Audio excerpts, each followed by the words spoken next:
Hello दोस्तों, कैसे हो आप लोग। तो दोस्तों मैं आप सभी का स्वागत करता हूं आपके अपने गिरी ट्यूटोरियल्स के यूट्यूब चैनल पे।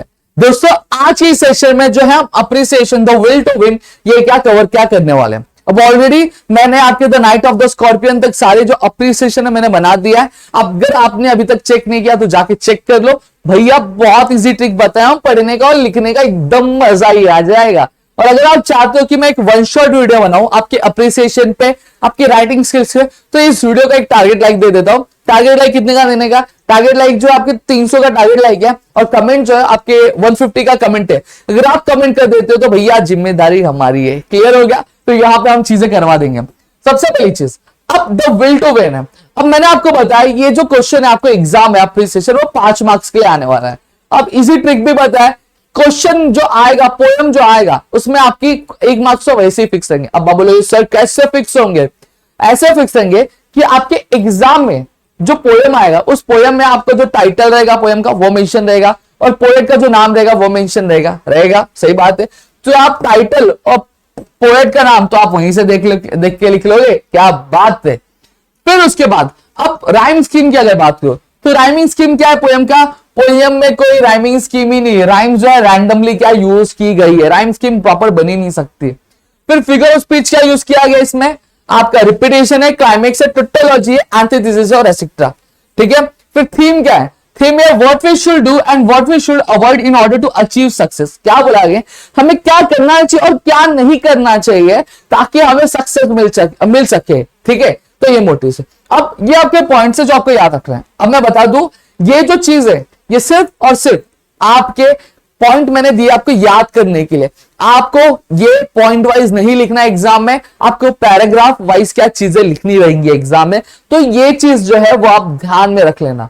अगर आप पॉइंट वाइज लिख के होगे तो आपको 0 मार्क्स मिलेगा आपके एग्जाम में, क्योंकि फॉर्मेट ये अलाउ नहीं करता हमें। ठीक है।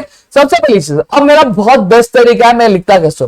The poem title as the will to win is written by the famous poet Berton Braley.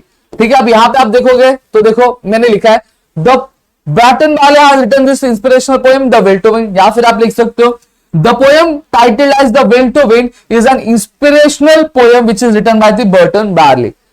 Clear हो गया? अब यहां पे अगर मैं बात करूं तो क्या दिया हुआ है?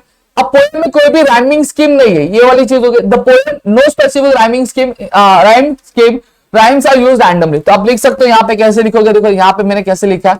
यहां पे मैंने लिखा है the poem has no specific rhyme scheme but the rhyme scheme are used randomly all throughout, यानी थ्रू आउट द पोएम आप लिख सकते हो। इजी है। सबसे पहली चीज, the poem title as the will to win is an inspirational poem which is written by Berton Braley. ये पहला पॉइंट हो गया। फिर क्या बोला है? राइमिंग स्कीम कोई भी नहीं है बट राइम्स जो है वो रैंडमली यूज किया। लिख दो ना भाई, the poem has no specific rhyme scheme but rhyme schemes are used randomly all throughout the poem.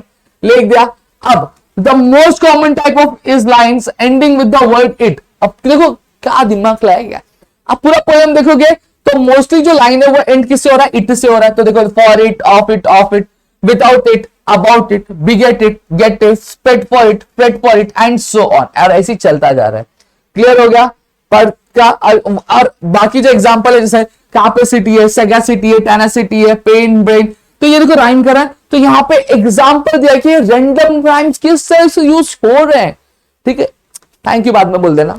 ठीक है। इतनी चीजें समझ में आ गई, यही आपको भी लिखना है। फिर और फिगर ऑफ स्पीच क्यों यूज किया जाता है?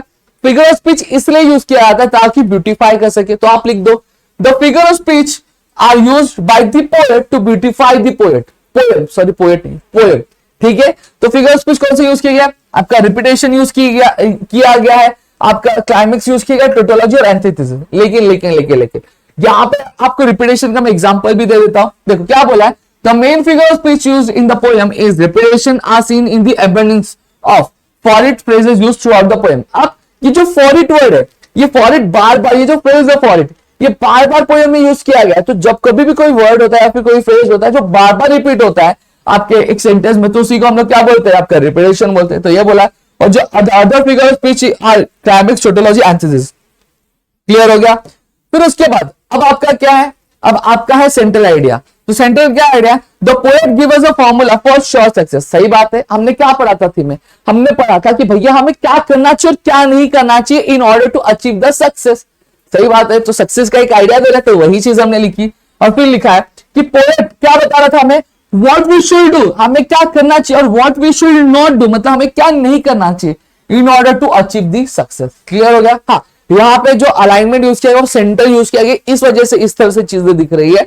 हाँ, अगर वही मैंने इस लेफ्ट अलाइनमेंट यूज किया होता तो आपकी जो चीजें वो पैराग्राफ फॉर्मेट में आपको दिखती। क्लियर हो गया।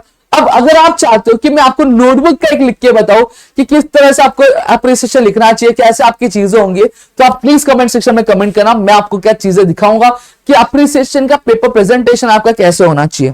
ठीक है, तो आई होप आपको चीजें अच्छी लगी होंगी। अगर अच्छी लगी है तो प्लीज वीडियो को लाइक करिएगा, चैनल सब्सक्राइब नहीं किया तो चैनल को सब्सक्राइब करो, अपने दोस्तों से शेयर करो, ताकि ऐसे और कई सारे वीडियोस हम आपके लेकर आ सके आपके अपने गिरी ट्यूटोरियल्स के यूट्यूब चैनल पे दोस्तों। तो मिलेगा हमारे नेक्स्ट वीडियो में दोस्तों।